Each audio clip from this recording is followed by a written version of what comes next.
பொது அறிவு, இந்திய அரசியலில் இருக்க இந்திய அரசியலமைப்பு மொத்த வினாக்களும் நம்ம இன்றைக்கி பார்க்கலாம். ஃபஸ்ட் கொஸ்டின் பார்த்தீங்கன்னா, டேஷ் நாள் டாக்டர் சச்சிதானந்த சின்ஹா தலைமையில் அரசியல் நிர்ணய சபையின் முதல் கூட்டம் நடைபெற்றது. 1946 டிசம்பர் 9வது நாள் தான் வந்துட்டு ஃபஸ்ட்டு அரசியல் நிர்ணய சபையின் முதல் கூட்டம் நடைபெறுகிறது. இரண்டாவது கொஸ்டின் பார்த்தீங்கன்னா, டாக்டர் சின்ஹாவிற்கு பிறகு டேஷ் அரசியல் நிர்ணய சபையின் தலைவராக தேர்ந்தெடுக்கப்பட்டவர் டாக்டர் ராஜேந்திர பிரசாத். மூன்றாவது கொஸ்டின், இந்தியாவின் முதல் குடியரசுத் தலைவர் டேஷ் ஆவார், டாக்டர் ராஜேந்திர பிரசாத். நான்காவது கொஸ்டின், அரசியல் நிர்ணய சபையானது அரசியலமைப்பு சட்டம் இயற்றும் பணியை அளித்தது யாருக்குன்னு பார்த்தீங்கன்னா வரைவு குழுவிற்கு.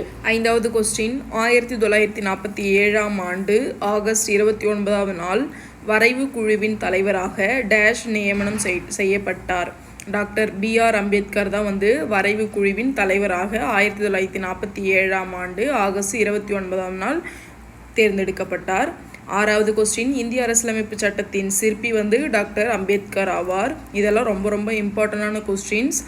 நெக்ஸ்ட்டு 7th கொஸ்டின், அரசியலமைப்பு நிர்ணய சபை டேஷாம் நாள் கடைசியாக கூடியது 1950 ஜனவரி 24ஆம் நாள் கடைசியாக அரசியலமைப்பு நிர்ணய சபை கூடியது. 8வது கொஸ்டின், டேஷாம் நாளில் இந்திய அரசியலமைப்பு சட்டம் நடைமுறைப்படுத்தப்பட்டது. இந்த கொஸ்டின் அடிக்கடி நம்மளுக்கு ரிப்பீட்டடாக கேட்குற ஒரு கொஸ்டின். இந்திய அரசியலமைப்பு சட்டம் நடைமுறைப்படுத்தப்பட்ட ஆண்டு எது அப்படின்னு கேட்பாங்க. 1950 ஜனவரி 26. 9வது கொஸ்டின், இந்திய அரசியலமைப்பு என்பது டேஷ் அரசியல் முறைகளின் அடிப்படை கோட்பாடுகளுக்கிடையே தொகுப்பாகும். அரசியலமைப்பு என்பது அரசியல் முறைகளின் அடிப்படை கோட்பாடுகளிடையே தொகுப்பாகும். 10வது கொஸ்டின், அரசியலமைப்பு சட்டம் இயற்றும் பணி டேஷ் நடைபெற்றது.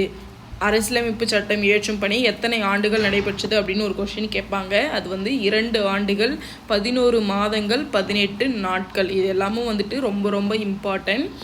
நெக்ஸ்ட் 11வது கொஸ்டின், இந்திய அரசியல் அமைப்பு டேஷ் பாகங்களாக கொண்டது. இந்திய அரசியலமைப்பு பாகங்கள் 22. இந்திய அரசியல் அமைப்பில் உள்ள அட்டவணைகள் எத்தனைனா 12. 13வது கொஸ்டின், இந்திய அரசியல் அமைப்பு 449 சரத்துக்களை உடையது. இது எல்லாமே கண்டினியூஸாக. இந்திய அரசியலமைப்பு பாகங்கள் எத்தனை 22. இந்திய அரசியலமைப்பில் உள்ள அட்டவணை எத்தனைன்னு பார்த்தீங்கன்னா 12. இந்திய அரசியலமைப்பில் உள்ள சரத்துக்கள் 449. 14வது கொஸ்டின், அரசியலமைப்பு சட்டத்தின் சிறப்பியல்புகள் அப்படின்னு பார்த்தீங்கன்னா ஃபஸ்ட்டு என்ன அப்படின்னு பார்த்தீங்கன்னா முகப்புரை, 2வது இறையாண்மை, 3வது மதசார்பின்மை, 4வது நாடாளுமன்ற மக்களாட்சி அரசு, 5வது அடிப்படை உரிமைகள் மற்றும் கடமைகள், 6வது அரசு நெறிமுறை கோட்பாடுகள், 7வது வயது வந்தோர் வாக்குரிமை. இந்த 7மே நம்மளுக்கு பொறுத்துகளை மாற்றி கேட்பாங்க. அதை நம்ம கரெக்டாக ப்ராப்பராக அரேஞ்ச் பண்ண சொல்லி கேட்பாங்க. இதை கரெக்டாக பார்த்துக்கோங்க, எழுதி வச்சுக்கோங்க நோட்ஸில்.